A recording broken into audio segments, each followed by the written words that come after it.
Subscribe to Be Optimized YouTube channel and press the bell icon to never miss any video update.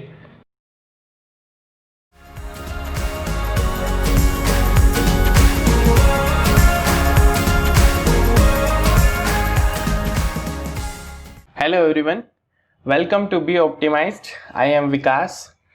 आज का जो video based होगा percentage पर। हालांकि इसके जस्ट पहले वाला वीडियो मैंने रेशियो एंड प्रपोर्शन पे रखा था। उसका कुछ रीज़न था, तभी मैंने उस वीडियो को परसेंटेज के बीच में रखा, क्योंकि वहाँ से कई सारी चीज़ें अरिथमेटिक में सभी जगह कनेक्टेड होती हैं। तो उसी चीज़ को समझाने के लिए मैंने उस वीडियो को बीच में प्लेस किया था। अगर वो वीडियो देख करके आप यहाँ पर आएंगे तो आपको बहुत सारी चीज़ें में बेनिफिट मिलेगा। इस जो पर्टिकुलर वीडियो में मैंने अलग अलग एग्जामिनेशंस के मतलब प्रीवियस ईयर्स के क्वेश्चंस पेपर को मैंने लिया है, मतलब अलग अलग टॉपिक वाइज मैंने क्वेश्चंस को कलेक्ट किया है और उसको मैं एक्सप्लेन करूंगा। दूसरी चीज़, मैं एक्सप्लेनेशन जो है हिंदी इंग्लिश दोनों में दूंगा, बट क्वेश्चन जो आपके सामने स्क्रीन पे आने वाला है वो इंग्लिश में रहेगा। आपको कैसा लगता है, समझ में आता ही नहीं आता है, कमेंट सेक्शन में जरूर बताना। ठीक है, तो आगे बढ़ते हैं, हम लोग समझेंगे आज का वीडियो। ठीक है, सबसे पहली रिक्वेस्ट है कि जो भी व्यक्ति इस वीडियो को पहली बार देख रहा है, चैनल पे नया है, तो प्लीज़ चैनल को सब्सक्राइब जरूर कर लें और बेल आइकन को जरूर दबाएं, ताकि आपको जब भी मैं कोई वीडियो नया पोस्ट करूं तो सबसे पहले आपको नोटिफिकेशंस मिल जाए। दूसरी चीज़, मेरा फेसबुक पे एक ग्रुप भी है, उस पर आप ज्वाइन कर सकते हैं। वहाँ पर अलग अलग तरीके के क्वेश्चंस और आपको वीडियोज़ देखने को मिल जाएंगे, वीडियो का लिंक मिलेगा। और एक टेलीग्राम चैनल भी है जिसकी हेल्प से आप जुड़ सकते हैं। दोनों का लिंक आपको वीडियो के डिस्क्रिप्शन बॉक्स में मिल जाएगा। तो चलिए हम लोग क्वेश्चन की ओर फॉरवर्ड हो जाते हैं। ठीक है, उसके पहले सबसे ज़्यादा इंपॉर्टेंट चीज़ समझने के लिए यहाँ पर मैं आपको डिस्कस करने वाला हूँ, है ना। ध्यान से समझना, क्योंकि ये जो चीज़ है, ये फंडामेंटल कॉन्सेप्ट बता रहा हूँ मैं आपको। ये कई जगह थ्रू आउट अरिथमेटिक में सभी जगह काम में आता है। कहाँ कहाँ पे हो सकता है, देखिए प्रॉफिट एंड लॉस में हो सकता है, प्रॉफिट लॉस में हो जाएगा, सीआई एसआई में हो जाएगा। जहां जहां पर भी परसेंटेज और रेट की बात आ रही होगी, है ना, रेट, है ना, इंक्रीज डिक्रीज, है ना, फायदा नुकसान लाभ, ये सारी चीजें जब भी टर्म्स ऐसी आती हैं तो वहां हम लोग इसका एक कॉन्सेप्ट का यूज करेंगे। उसी कॉन्सेप्ट को मैं आपको यहाँ पर एक्सप्लेन करने वाला हूँ। ठीक है, तो समझना, बहुत ध्यान से समझिएगा, उसके बाद आपका एप्लीकेशन समझ पाएंगे। देखिए, अब कई बार होता है क्वेश्चंस में x%, मतलब कोई भी परसेंटेज वैल्यू हो सकती है। यहाँ पर वो बोल देगा मोर है, उससे ज्यादा है, कम है ना। ऐसा क्वेश्चंस में कई बार देखने को मिलता है कि उसको प्रॉफिट हुआ है, उसको लॉस हुआ, वो वैल्यू बढ़ गई या घट गई, इंक्रीज हो गई या डिक्रीज हो गई। उसमें होता क्या है बेसिकली। फॉर इंस्टेंस मैं लेता हूँ एग्जाम्पल के लिए, है ना, मैंने ले लिया सिंपल नंबर ले लेता हूँ मैं, मान लीजिए 25% को हम लोग बोल रहे हैं 25%। अब क्वेश्चन जो है किस तरीके से बनता है कि मान लीजिए किसी चीज में 25% ज्यादा है ना, 25% की वृद्धि हो गई, उसको लाभ हो गया, या किसी को 25% का नुकसान हो गया। तो उस केस में क्या होता है, हम लोग रियल डाटा के ऊपर बात नहीं करते, हम लोग उसको फ्रैक्शन में तोड़ लेते हैं, फ्रैक्शन में ब्रेक कर लेते हैं और फ्रैक्शन से ही सारी चीजें सॉल्व करते हैं। इसी को बोला गया है क्या, रेशियो मेथड। इसी को बोला गया है रेशियो मेथड। इस पर मैंने बेस्ड बनाया है वीडियो, आप जाकर के देखना, आई बटन में आपको लिंक मिल जाएगा। सो देखो होता क्या है, अब मैंने बोला सपोज 25% का लाभ हो गया, है ना, लाभ, है ना, या फिर बोल दे हम लोग गेन, है ना, गेन फायदा हो गया, लाभ हो गया, बढ़ोतरी हो गई, है ना, अतिरिक्त एक्स्ट्रा हो गया। ये सारी चीजें देखिए, फायदा, लाभ, बढ़ोतरी, अतिरिक्त, एक्स्ट्रा, ज्यादा, ऐसी टर्मिनोलॉजी आपको जहां भी क्वेश्चंस में देखने को मिल जाए तो आपको करना क्या होगा। जैसे कि 25% का फ्रैक्शन वैल्यू 1/4 होता है कि नहीं होता है। सो देखिए, अब मान लीजिए ए इज, मान लो ए जो है, ए इज 25% मोर देन बी, है ना, मतलब ए जो है ना वो 25% ज्यादा है किससे, बी से। तो आप इसको किस तरीके से फ्रैक्शन में लिखेंगे वो समझिएगा। देखिए ए होगा, बी होगा, क्योंकि इन दोनों की बात हो रही है। अब 25% की फ्रैक्शन वैल्यू, ए 25% ज्यादा है, ठीक है। सो देखिए ना, ये जो होती है हमारी, ये होती है हमारी क्या, रियल वैल्यू। एक सेकंड ध्यान रखना, ये जो हमारी है ना, जो भी डिनोमिनेटर में होता है, देखिए यहां पर समझिएगा कि ये वाली वैल्यू, ठीक है। सो अब बोला मेरे को 25% ज्यादा, तो 4 में हम लोग क्या ऐड करेंगे, ऊपर वाला वैल्यू न्यूमरेटर ऐड करेंगे, तो वही तो उसका 25% हो जाएगा। मतलब 4 का 25% कितना है, 1 होता है है ना। इस तरीके से अगर 20% बोला उसने तो 1/5 बोलेंगे, तो 5 का 20% कितना होगा, एक ही तो होगा। इस तरीके से हम लोग उसमें जोड़ रहे होंगे। जैसे कि मुझे बोला है कि ए जो है ना ज्यादा कौन है, ए ज्यादा है, तो देखिए 4 में हम लोग इसका ऊपर डिनोमिनेटर जोड़ेंगे। यहाँ पर वापस से मैं एक्सप्लेन कर देता हूँ, थोड़ा क्लियर हो जाएगा। 25% 1/4, सो ये तो हो जाएगा मेरा बेस वैल्यू या रियल वैल्यू हो जाएगी, और ऊपर वाली होगी हमारा इंक्रीज या डिक्रीज। सो 25 का 4% है ना, इज 25% मोर देन बी, तो 25% ज्यादा है मतलब एक ज्यादा है। 4 का 25% एक ज्यादा है, तो 4 में हम लोग एक जोड़ देंगे तो वो कितना बचेगा, 5 बचेगा, है ना। सो ये बन जाएगा कितना, 5/4 हो जाएगा। ये बड़ा हुआ फ्रैक्शन वैल्यू है 5/4। तो ज्यादा कौन सा था, 25% ज्यादा कौन है, ए है ना, तो ए को हम लोग देंगे 5, बी को दे देंगे 4।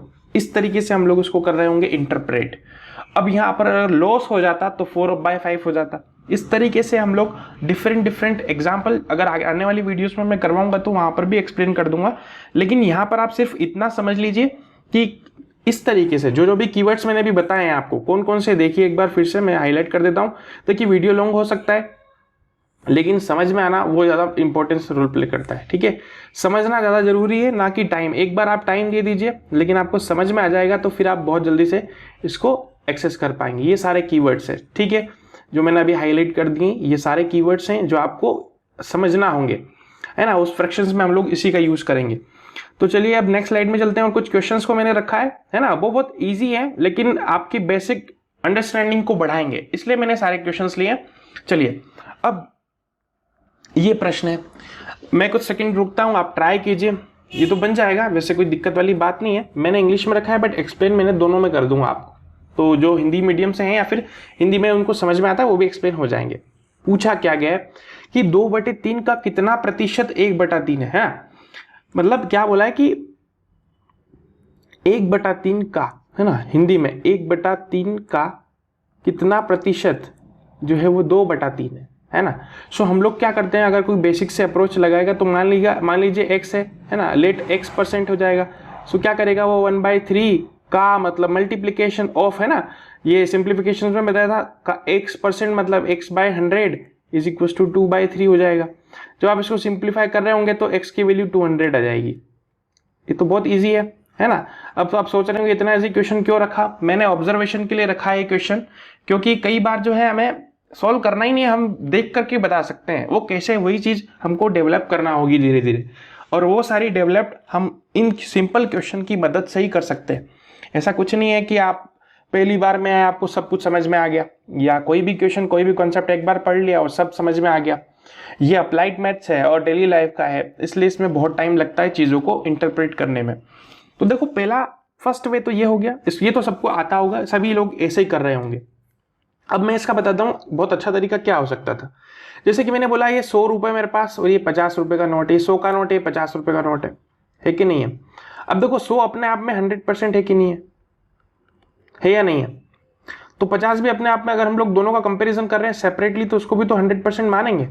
सो वही तो बात बोली उसने, देखिए 2/3 और 1/3 का है तो कंपैरिजन कर रहे हैं हम लोग, है ना। अब 1/3 जो है वो 2/3 का कितना प्रतिशत है, देखिए दुगुना है कि नहीं है। इसको अगर मल्टीप्लाई 2 करेंगे तो 2/3 बन जाएगा, ये इसका डबल है, और परसेंट में बात हो रही तो सीधी सी बात है 200% हो जाएगा। ठीक, खत्म हो गया आंसर। तो अपने को इतना कुछ करने की जरूरत ही नहीं थी, हम लोग डायरेक्ट इसको देख करके बोल सकते थे कि ये इसका डबल है मतलब 200% है। आई होप आप समझ पाए होंगे। देखिए बेसिक अंडरस्टैंडिंग के वीडियोज में रख रहा हूँ, बहुत ईजी से हम लोग शुरुआत करेंगे। इसी वीडियो में थोड़े टफ क्वेश्चंस भी आएंगे जो अंडरस्टैंडिंग को आपको बढ़ाएंगे, तो प्लीज इसको स्किप ना करें, पूरा देखें। आगे बढ़ जाते हैं। देखिए ये वाला क्वेश्चन है।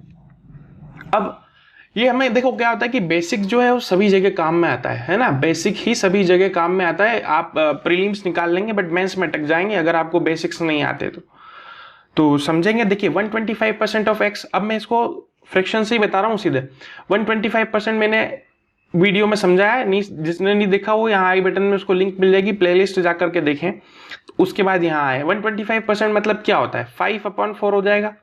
तो 5/4 of x is equal to कितना, 100 दे दिया उसने। तो देखो 5 की वैल्यू 5 से कैंसिल आउट करेंगे तो 20 हो जाएगा, तो x की वैल्यू कितनी आएगी, 80 आ जाएगी। बात खत्म। हम लोग ओरली भी कर सकते थे इसको कि 5/4 की वैल्यू क्या है ना, 5/4 ऑफ एक्स। जो ओरल करते हैं वो मैंने यहाँ लिख करके बता दिया बिल्कुल शॉर्ट में। तो ये आप समझ पाए होंगे कि किस तरीके से हमें अप्रोच लगानी है। हमारा आंसर हो जाएगा, करेक्ट आंसर क्या, ये वाला 80। ठीक है, आई होप आप समझ पाएंगे। दूसरा तरीका देखो मैं समझाता हूं इसका, कि दूसरा तरीका कैसे हम लोग सोच सकते थे ना, सेकेंड वे में यहां समझा देता हूं। दूसरा तरीका देखो, हमें करना क्या है कि 125% ऑफ 125% मतलब 100 ऑफ कितना x लेना है, उसकी वैल्यू 100 लानी है। मतलब x की कोई ऐसी वैल्यू चाहिए हमको जो इक्वल टू करें, तो हम लोग यहाँ पुट अप करते तो वो 100 बन जाए, मतलब सेटिस्फेक्शन वाला केस हो गया।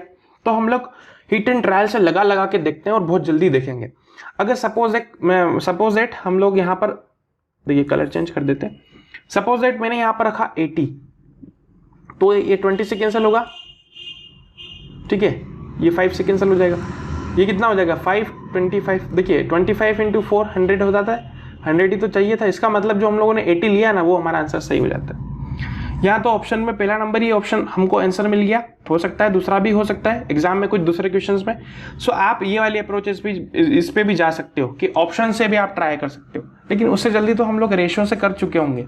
आ रही बात समझ में?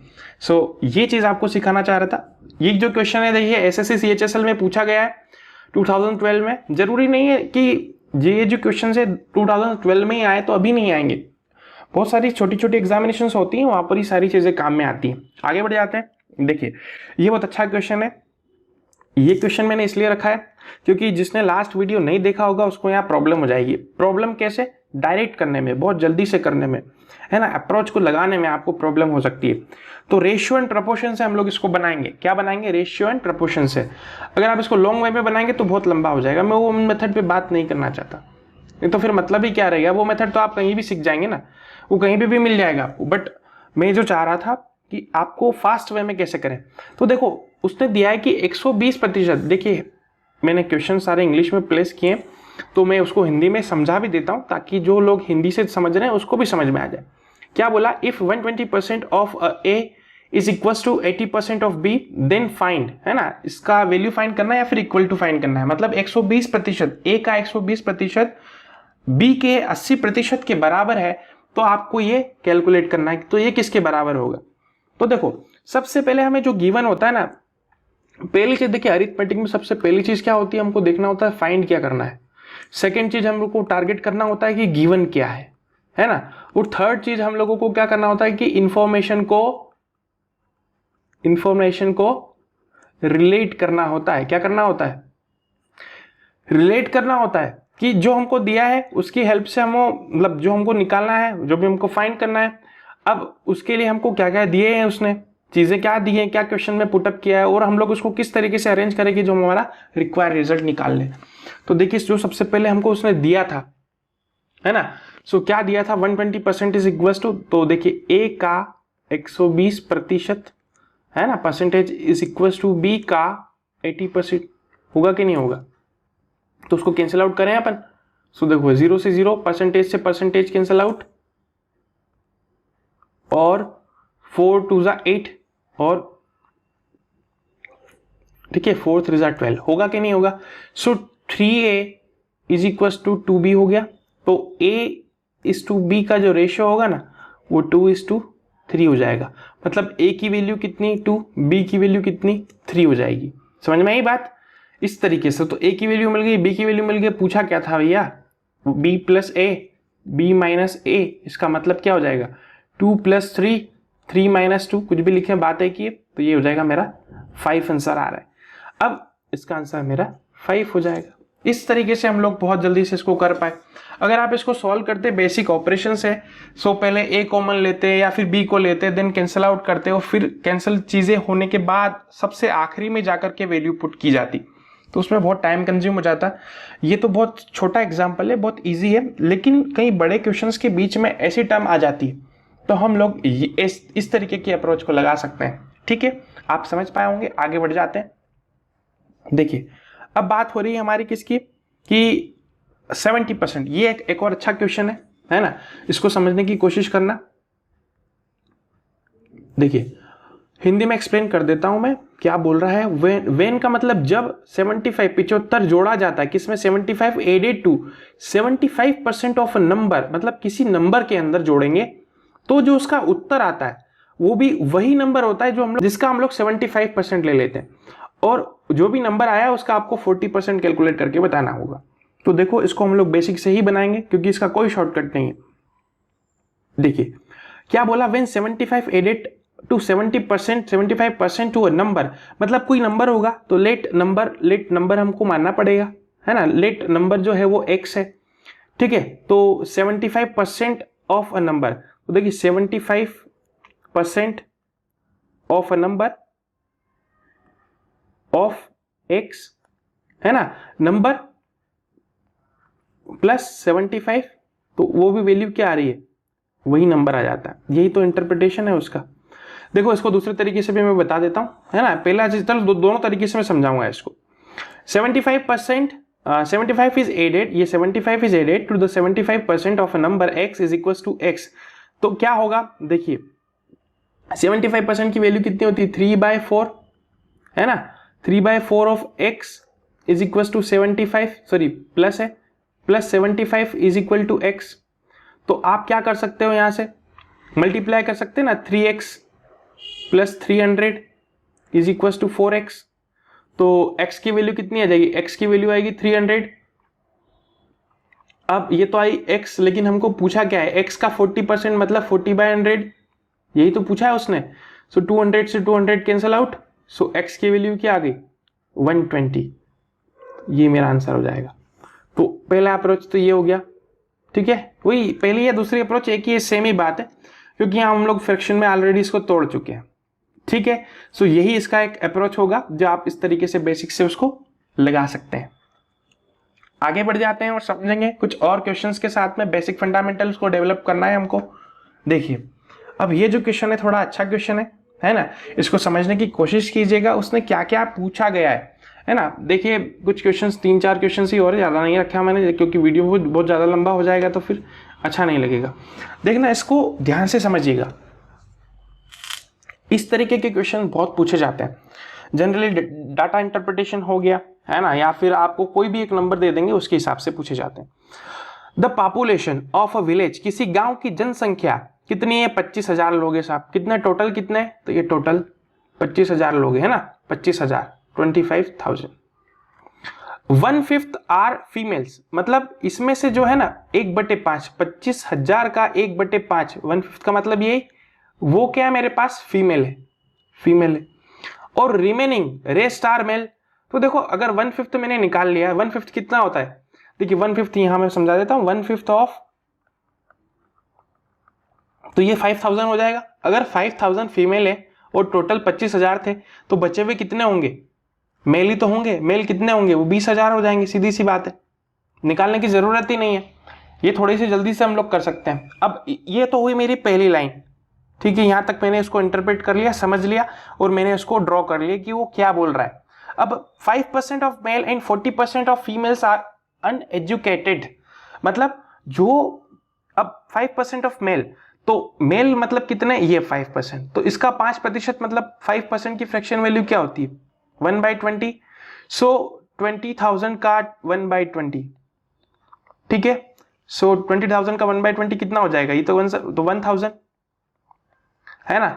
और 40% ऑफ द फीमेल, मतलब ये इसका 40%, तो 40% का फ्रैक्शन वैल्यू कितना होता है, अब मैं बता रहा हूं डायरेक्टली, 2/5 होता है कि नहीं होता है ना। अब 40% निकालेंगे तो देखिए 1 कैंसिल आउट हो जाएगा, है ना। और सो देखो ये 5 से 5 कैंसिल हो जाएगा, 5 से 5 कैंसिल हो गया, ये 1,000 इंटू 2, तो ये 2,000, है ना। ये दोनों चीजें क्या बोली, इतना कैलकुलेट कर लिया, आर अनएजुकेटेड, ये भी अनएजुकेटेड है, मतलब पढ़े लिखे नहीं है। लेकिन प्रश्न में पूछ लिया what % of the whole are educated, उसने मतलब अनपढ़ की तो बात ही नहीं की है, हमसे पूछा उसने एजुकेशन, जो भी एजुकेटेड है ना उसका प्रतिशत पूछ लिया उसने। आ रही बात समझ में, तो एजुकेटेड हमको निकालना पड़ेगा। ये क्या है मेरे अनएजुकेटेड, ये भी अनएजुकेटेड है, लेकिन ये कौन है, ये मेरे पास क्या है, ये मेल है, और ये कितना, ये फीमेल है, ठीक है। अब देखो अगर मेरे पास 5,000 महिलाएं थी, फीमेल थी, जिसमें से 2,000 अनएजुकेटेड है, तो एजुकेटेड कितनी हुई? 3,000 हुई कि नहीं हुई? बताइए बताइए। 3,000 हो जाएगी। और इसी तरीके से 20,000 मेरे पास मेल थे, जिसके अंदर से 1,000 जो है वो अनएजुकेटेड थे, तो एजुकेटेड कितने हो जाएंगे?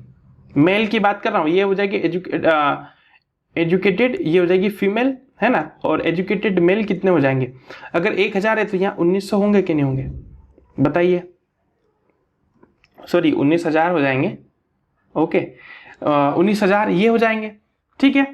अब क्या पूछा उसने? What is the percentage of the whole are educated. अब देखिए प्रतिशत निकालना है, तो प्रतिशत जितने भी पूरे होते हैं ना, शुरू में जो अपना नंबर होता है वो अपने आप में 100% हो जाता है, तो मैं उसको यहां समझा रहा हूं, यहां पर समझिएगा। अब उसने पूछा कि टोटल एजुकेटेड कितने हैं मेरे पास। देखिए टोटल कितने हो जाएंगे? टोटल एजुकेटेड हमको निकालना पड़ेंगे। सो टोटल एजुकेटेड कितना है? मेल कितना है? 19,000 है ना, 19,000 है। और फीमेल कितना है? 3,000 है। तो ये कितना हो जाएगा? 22,000। 22,000 लोग जो हैं वो एजुकेटेड है। अब प्रतिशत निकालना है मुझे, परसेंटेज निकालना है, तो कुल में से तो निकलता है, कुल कितने थे उसी में से तो निकलेगा, अपॉन 25,000 इंटू 100, ये तो करेंगे और परसेंट हो जाएगा। आई होप आप समझ पाए होंगे। सो देखो मैं इसको यहाँ एक्सप्लेन कर देता हूँ, थोड़ी स्पेस कम है मेरे पास, तो यहाँ पे एक्सप्लेन कर देते हैं इस बॉक्स के अंदर। कलर चेंज कर देता हूँ तो आपको थोड़ा क्लियर हो जाएगा, मैंने ध्यान नहीं दिया, शुरू से स्पेस थोड़ा ज़्यादा ले लिया। तो चलिए कोई बात नहीं। देखिए 22/25 हो जाएगा, है ना। इसको अगर आप कैंसिल आउट करेंगे तो 30 से 30 कैंसिल आउट, और यहाँ पर चले जाएगा 100, और यहाँ हो जाएगा परसेंटेज। सो ये कितने टाइम कैंसिल आउट होता है? 4 टाइम हो जाएगा। और 22 × 4 कितना हो जाएगा? 88। तो 88% जो है ना वो मेरा आंसर हो जाएगा। तो option 2 is my right answer. आपको समझ में आया होगा कि क्या मैं बताना चाह रहा था। हम लोगों ने क्या किया, 25,000 हमारे पास था, उसमें से 1/5 जो है वो फीमेल थी, है ना, और जो बचे हुए थे वो मेल थे। मेल के अंदर 5% जो है वो अनएजुकेटेड थे, इसमें 40% अनएजुकेटेड फीमेल्स थी। अब पूछ लिया क्या उसने? एजुकेटेड का परसेंटेज, तो एजुकेटेड के नंबर निकाल लिए, टोटल कर दिया और परसेंटेज निकाल लिया। ठीक है। या फिर हम लोग एक और अप्रोच लगा सकते थे कि अनएजुकेटेड निकाल लेते और 100 में से माइनस कर देते, तो भी हमारा आंसर 88% आ जाता। ठीक है, वैसे भी आप सोच सकते थे। चलिए आगे बढ़ जाते हैं, नहीं तो वीडियो बहुत लंबा हो जाएगा। आगे बढ़ते हैं, समझते हैं अगले प्रश्न पे। ठीक है, चलिए बहुत अच्छा क्वेश्चन है। इनकम एक्सपेंडिचर्स पे बहुत सारे प्रश्न अभी भी आते हैं, आज भी आते हैं, पैटर्न अभी तक बदला नहीं है कि इनकम एक्सपेंडिचर पे कोई डीआई नहीं बने या फिर कोई क्वेश्चंस ना बने, तो उसका बेसिक हम लोग यहाँ से समझेंगे। ठीक है। अब एक व्यक्ति है, एक आदमी है साहब, वो मतलब 75% जो है उसकी आय, उसकी जो भी इनकम होती है, ठीक है, उसकी जो है 75% आय है। हिज इसका मेन स्पेंड्स खर्चा कर देता है, जो भी उसकी इनकम है उसका 75% वो खर्च कर देता है। अगर उसकी जो इनकम, उसकी जो भी आमदनी है वो बढ़ जाती है कितनी? 20% से, है ना, तो उसका खर्चा भी बढ़ेगा। उसका खर्चा कितना? 10% से बढ़ जाता है, तो उसकी सेविंग, जो उसकी बचत है ना, उसकी बचत कितनी बढ़ गई। और ऑप्शन में मेरे को परसेंटेज दे दिया, तो परसेंटेज मुझे कैलकुलेट करना है। मतलब सबसे पहली चीज मुझे निकालना क्या है? उसकी सेविंग का परसेंटेज। सबसे पहले ये चीज क्लियर हो जाना चाहिए। ठीक है। अब एक कॉन्सेप्ट को समझिएगा, कॉन्सेप्ट को समझना है यहाँ पर। देखिए अगर मेरे पास 100 रुपए है, मेरी इनकम है ना, मैं 100 रुपए कमाता हूं और खर्चा कर देता हूं एक्सपेंडिचर अगर 25 रुपया पे खर्चा कर देता हूं तो मेरी सेविंग क्या होगी? आप बताइए। अब इसमें किसी को भी पता नहीं है ना, ये तो जनरल है, आप यूं ही बता देंगे कि 75 रुपये तो बचेंगे। अगर आपने 25 रुपये का कुछ सामान ले लिया, खर्चा कर दिया, तो ये 75 कैसे आया? क्योंकि आपने 100 में से इसको माइनस किया, तभी तो आया। इसी तरीके से यही कंसेप्ट हमको इस क्वेश्चन में लगाना है, उसको समझिएगा कि इस तरीके से अप्लाई होता है। अब मुझे यहाँ पर उसने अपनी इनकम नहीं दी, तो हमको सपोज करना पड़ेगा, सपोज लेट मानना पड़ेगा। और सबसे इजी तरीका ये होता है कि आप इसकी इनकम को 100 मान लीजिए। ठीक है, मान लीजिए यहाँ पर इसको हमें इस तरीके से, ये इनकम है, ये एक्सपेंडिचर मतलब खर्चा, और ये हो जाएगा सेविंग। अगर मैं इनकम 100 मान लेता हूँ, तो उसने पहला ही स्टेटमेंट, पहली लाइन क्या बोल रहा है? 75% खर्चा कर देता है। 100 का 75% तो 75 ही होगा ना, 75 ही हो जाएगा। ये मैंने खर्चा किया तो सेविंग बच गई कितनी? 25 मेरे बच गई। अब क्या बोल रहा है कि अगर इनकम बढ़ जाएगी, है ना, 20% से बढ़ेगी, तो 100 तो थी मेरे पास, उसका 20% और बढ़ जाएगी, मतलब 20 रुपए उसमें और ऐड हो जाएंगे। या फिर आप इसको इस तरीके से भी इंटरप्रेट कर सकते हैं कि समझिएगा, यहाँ पर बढ़ी प्लस 20% हो जाएगा ना, प्लस 20% से मेरी इनकम बढ़ गई, तो ये होगा मेरा 120। और जो खर्चा है, बोला ना उसने, क्या बोला कि एक्सपेंडिचर, जो खर्चा है ना वो भी बढ़ गया, किसने, 10% से बढ़ गया। तो देखिए खर्चा मतलब ये, अब इसका 10% क्या होता है, 10% मैंने निकालना सिखाया था आपको, है ना। अब मुझसे मत पूछना कि 10% कैसे होता है, तो 10% मतलब क्या, 75 प्लस 7.5, तो ये कितना हो जाएगा, 80, देखिए 82.5 होगा कि नहीं होगा। आई होप आप समझ पा रहे होंगे, ठीक है। सो अब ये 10%, इसका खर्चा भी बढ़ गया, तो 120 रुपए कमा रहा था, 82.5 रुपए खर्चा हो गया, तो बचेगा कितना, वही तो बताना, और परसेंटेज बताना, बचत का परसेंट बताना है, पहले कितनी थी और अब कितनी बढ़ी। तो देखो अब हम लोग इसको इसमें से माइनस करेंगे ना, तो देखिए 0.5 आ जाएगा। अब इसको हम लोग 119 कंसिडर करेंगे, मैंने समझाया था 119। सो देखिए 9 में से 2 ये जाएगा, 7 हो जाएगा, ये हो जाएगा 37, है ना। तो पहले मैं 25 रुपये बचा रहा था, लेकिन अब मैं बचाऊंगा 37.5 रुपये, ठीक है। तो देखिए कुछ कमी तो हुई ना, कुछ बढ़ा तो है ना, बचत में तो मैंने बढ़ाया ना, पहले 25 रुपए ही बच रहे थे, लेकिन अब उससे कुछ ज्यादा बच रहे हैं। अब ये कितने ज्यादा मेरी बचत को बढ़ गई, मेरी जो सेविंग है वो कितनी ज्यादा बढ़ी, उसी का प्रतिशत मुझे इस क्वेश्चन में बताना है। तो देखिएगा यहाँ पर, अब जो भी बढ़ा है 37.5 माइनस 25 बढ़ गया ना, और किस पे बढ़ा है, 25 रुपए से ही तो बढ़ा है, तो परसेंटेज भी तो इसी का लगाएंगे। आई होप आप समझ पा रहे होंगे मेरी चीजों को, जो मैं बताना चाह रहा था, ठीक है। सो देखो इसको आप माइनस करोगे तो ये तो आएगा 50, तो ये हो जाएगा 12.50 अपॉन 25 इंटू 100, ठीक है। या तो आप देखिए ये इसका डबल होता है ना, इसको अगर आप कैंसिल आउट करोगे 1 टाइम्स तो ये जाएगा 2 टाइम्स, 2 से चले जाएगा 50 टाइम्स, है ना। तो मेरा जो आंसर आएगा वो 50% is my right answer. I hope आप समझ पाए होंगे, मैंने जो भी चीजें धीरे धीरे एक्सप्लेन की है, ठीक है। तो मेरा जो इनकम मतलब सेविंग जो बढ़ी ना, मेरी जो बचत में जो वृद्धि हुई है वो कितने प्रतिशत से बड़ी वृद्धि हो गई, वो 50% से मेरी बचत में वृद्धि हो गई है, ठीक है। तो चलिए लास्ट क्वेश्चन है शायद, जी हाँ ये लास्ट प्रश्न है, इसको हम लोग समझेंगे और इसमें बहुत अच्छे से कंसेप्ट को समझिएगा। देखिए मैं पहले ही पार्टीशन कर देता हूं ताकि स्पेस में प्रॉब्लम नहीं आए, ठीक है। और देखते हैं नेक्स्ट स्लाइड में शायद स्पेस की थोड़ी प्रॉब्लम आ रही, तो समझ लीजिएगा। देखो ध्यान से पढ़ना इस प्रश्न को, पिछले वाले प्रश्न और इस वाले प्रश्न में थोड़ा अंतर है, ध्यान देना, ठीक है। अब कोई आदमी मिस्टर XYZ कोई भी हो सकता है, स्पेंड मतलब खर्चा करता है, कितना, 35%, 35% खर्चा कर देता है, किसमें से, उसकी जो भी सैलरी तनख्वाह होती है, जो भी पैसा होता है उसके पास, कितना 35% करता है फूड मतलब खाने भोजन पर, और यहां लग गया एंड 5%, और 5% जो है उसका सैलरी ऑन उसके बच्चे की शिक्षा पर, है ना, चिल्ड्रंस एजुकेशन पर, ठीक है। तो उसके पास कुछ पैसा था, 35% उसने किस पे, खाने पे, और 5% किस पे, उसके बच्चे की एजुकेशन पे खर्चा कर दिया इन जनवरी। अब कोई भी एक टाइम था, उसने क्या किया, स्पेंड किया, मतलब खर्चा किया 17,600 ऑन दिस 2 टाइम्स, मतलब इन दोनों बार, ठीक है। So his salary for that month, उसकी सैलरी बताना है। ये थोड़ा टफ हो सकता है, लेकिन इसमें लॉजिक क्या लगेगा वो मैं आपको समझा देता हूं। देखिए क्या बोला कि उसके पास जो भी सैलरी होती है, जो भी उसके पास सैलरी है, उसी में से तो वो 35% खर्चा करेगा ना, और 4% खर्चा करेगा, सॉरी 5% खर्चा करेगा, ठीक है। यही तो करने वाला है ना वो एक्चुअली। तो वो कर क्या रहा है बेसिकली कि जो भी उसके पास पैसा होता है उसी में से वो खर्चा करेगा। तो अब खर्चा किस तरीके से कर लेगा वो, उसको समझिएगा। तो देखो क्या किया उसने कि सबसे पहला खर्चा किया उसने 35% का, है ना, और दूसरा खर्चा किया उसने 5% का। तो टोटल कितना हो गया, टोटल खर्चा कितना हो गया, 40% हो गया कि नहीं हो गया, टोटल 40% खर्चा हो गया। अब मान लीजिए उसकी जो इनकम है X, उसका अगर वो 45% खर्चा कर देता है ना, और जो बचता है वही तो बात हो रही है, स्पेंड बचाता है उसने, मतलब वही तो है उसका 17,600 के बराबर होगा, यही तो होगा इसके इक्विवेलेंट।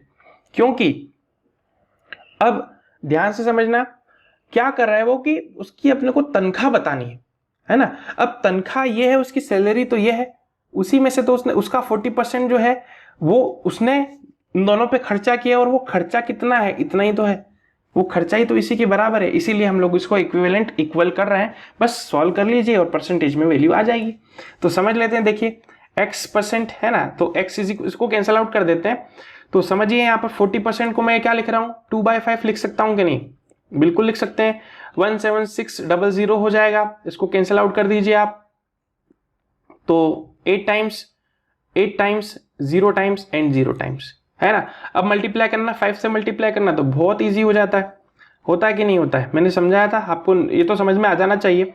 सो आप क्या करें, इसको देखो, इसमें से इसको क्या मैं लिख सकता हूं, 4400 इंटू 2, क्या मैं ऐसा कर सकता हूं, 8800 को इंटू 5 हो जाएगा, तो ये बनेगा कितना, 10 बन जाएगा, मतलब 44000, ठीक है। तो यही मेरा आंसर हो जाएगा। तो उसकी जो तनख्वाह थी, उसकी जो सैलरी थी, जो पैसा कमाता था, वो पैसा कितना है, 44,000 रुपए है, 44,000 रुपीज जो है वो अर्न करता था। उसी में से उसने 35% और 5% डिफरेंट फर्स्ट जो है फूड पर, और सेकंड जो है उसने चिल्ड्रंस एजुकेशन पे स्पेंड किए। तो ये इसका बेसिक कंसेप्ट है। आपको ये वीडियो कैसा लगा, क्या आपको इंग्लिश में जो भी क्वेश्चंस मैंने स्लाइड में रखे थे वो समझ में आए, या फिर मैं जो उसको हिंदी एक्सप्लेनेशन किया, क्या उतना सफिशिएंट है करने के लिए, मुझे जरूर बताना। तो ताकि अगर ऐसा नहीं होता तो मैं उसको हिंदी में भी क्वेश्चंस को पुट कर दूं स्लाइड्स में, ताकि आपको और अच्छे से एक्सप्लेन कर पाऊं। सो प्लीज इस वीडियो को आप जरूर देखिएगा, शेयर भी करना है ना, सब्सक्राइब भी करना चैनल को, और लाइक भी कर दीजिएगा वीडियो को। और मुझे कमेंट सेक्शंस में जरूर बताना आपको वीडियो कैसा लगा, और क्वेश्चन का फॉर्मेट आपको समझ में आया या फिर नहीं आया, आपको इंग्लिश में सारी चीजें समझ में आ रही हैं या फिर नहीं आ रही है। So thank you so much for watching my video.